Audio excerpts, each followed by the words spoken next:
musuh Islam terbagi dua, ada yang kafir, ada yang munafik. Nah, munafik kalau kafir jelas musuhin kita, memang dia di luar Islam. Nah, ada lagi yang munafik. Munafik ini adalah orang yang luarnya Islam tapi dalamnya kafir. Itu di zaman Rasulullah ada. Gitu ya. Di zaman Rasulullah ada dan berusaha selalu ingin mempengaruhi sahabat, ingin menggoyangkan akidah para sahabat, selalu semaksimal mungkin berusaha. Dan itu sampai hari kiamat akan ada terus orang-orang seperti itu. Yang perlu kita pikirin, jangan sampai kita ini enggak berasa bagian dari mereka. Ya Allah, musibah ente. Ada orang yang enggak berasa, dia kira dia ini membela Islam, ternyata dia sedang meruntuhkan Islam. Kenapa begitu?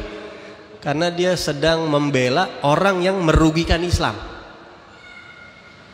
Dia mengukuhkan atau menguatkan orang yang menggoyahkan akidah Islam tanpa dia sadari. Wal'iyadzubillahi min dzalik. Wal'iyadzubillahi min dzalik.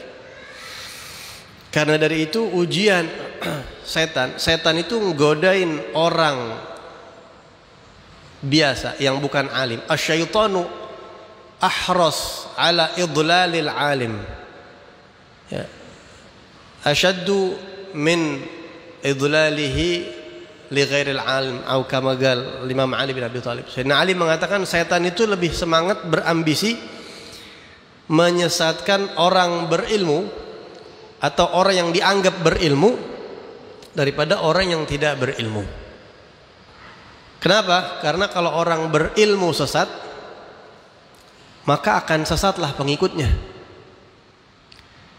Tapi kalau orang bukan orang alim sesat, orang sendiri gitu sesat, kagak ada yang ngikutin, enggak terlalu ngefek buat agama Islam.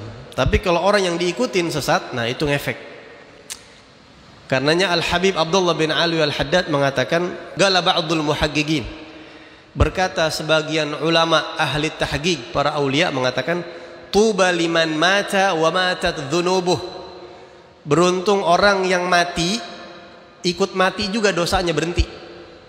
Itu orang awam yang sesat, ahli maksiat, muslim, ahli maksiat mati. Dia mati, dosanya habis, berhenti, udah. Tapi yang celaka itu adalah orang yang mati orangnya, dosanya masih hidup, masih ngalir terus. Kenapa begitu? Karena dia nyesatin orang-orang yang masih pada hidup, dianya mati. Pengikutnya sesat terus selama ajaran dia itu, pemahaman dia, pemikiran dia diikutin, terus dosanya berkembang biak buat dia sampai hari kiamat. Na'udzubillah min dzalik. Sehingga ketika dia dianggap orang hebat, padahal dia banyak dosanya, na'udzubillah min dzalik. Seorang ulama mengatakan, kam min qabrin yuzar wa sahibuh finnar. Berapa banyak kuburan yang diziarahin tapi penghuninya disiksa di neraka. Na'udzubillah min dzalik. Karena dari itu hati-hati ngambil agama, hati-hati memahami agama, jangan asal-asalan. Apalagi zaman medsos sekarang, jangan asal-asalan.